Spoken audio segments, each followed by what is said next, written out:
Well, this is week 8 now, and we are done at the end of this week. I hope we've had a good time and learned a lot of things. I've enjoyed getting to know you guys a little bit better. This week, make sure that you do read the last 2 chapters and take the quiz. Your critical assignment is due this week, so I want to just go over a little bit of expectations.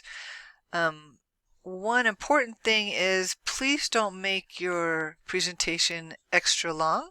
I do have a lot of students that I need to grade their assignment, so anywhere between 5 to 15 minutes would be great. No more than 15 minutes, please, in your presentation. You have done some caps that have to do with the development of gait and a few things also, just overall development of people. And so you're going to put it all together into a presentation. Now your presentation has to have both parts of an audio and a visual. So sort of like this video right now, where I am talking to you, I have a little picture of myself in the corner, and going over what's expected this week. That's the kind of presentation I'm looking for, something like that with an audio and a video component to it, so you get all your points for that part of the rubric. So in your caps, you talked about each of the different phases of gait in the toddler and the child and the adult. This time you're going to also add the older adult, and I'm not looking for all those different stages of gait, all those phases. You don't have to talk about each one specifically for each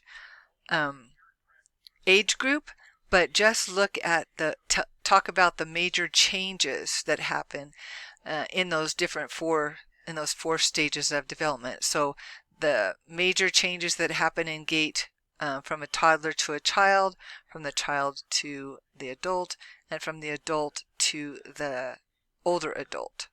Okay, so I'm just looking at the major changes. So you don't have to specifically say there's the stance of the toddler was this, and the stance of the child was this, and the stance of the adult was this. You don't have to say that. Just what major changes happened from from toddler all the way to older adult. So just hit that part. And then make sure you talk about some theories and principles that are related to each of those stages of development. And I put a little helpful hint here. Chapter 2 might be a good place to find some of this stuff.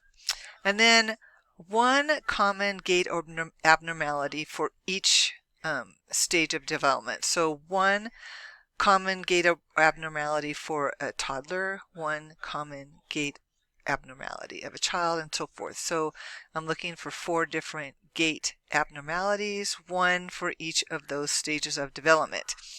And then along with that, you're going to talk about the possible constraints and for each of those stages of development. So we're looking at physical constraints and perceptual constraints. So you know what those are. You've been reading about those things. So please make sure you include the constraints that might happen at each stage of development. And then, of course, you need to support everything that you talk about in your presentation. Include those in your slides in APA formatting, so that the person, which is me, or anybody else that looks at your presentation knows where you got that information from. Remember, if it's not common knowledge, everybody doesn't know about it, then you need to cite where you found those resources from. Make sure that you look at the rubric here and try to get all the exemplary columns done so that you get as many points possible in your presentation. Now, if you've never submitted a critical assignment before, this is really important. There's 2 places where you're going to submit your critical assignment. The first one right here is just the regular critical assignment that I'm going to use to grade your assignment. So please make sure you submit your critical assignment in this section here so that I can grade it. And then make sure that you put your critical assignment submission in this one down here, because this is going to be submitted into the Safe Assign, where they check for originality.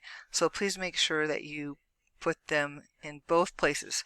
Submit them in both of these places.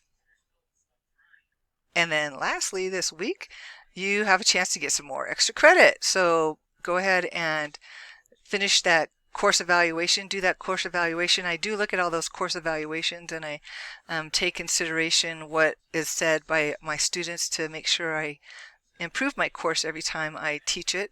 So please take the time to answer those questions to the best of your ability, and critique me and tell me what needs to be added or subtracted, or what might be helpful, what things were good and what things weren't so good. So I do look at all those, so thanks. So just take a screenshot of your completed page after you've done the evaluation. There'll be a page that comes up that says you completed it, so go ahead and take a screenshot of that and then submit it here so you can get your extra credit. It's been a pleasure helping you through this class. Again, if you have any questions or concerns, please let me know, and I'll get back to you as soon as possible. Hope to see you in another class. Thanks.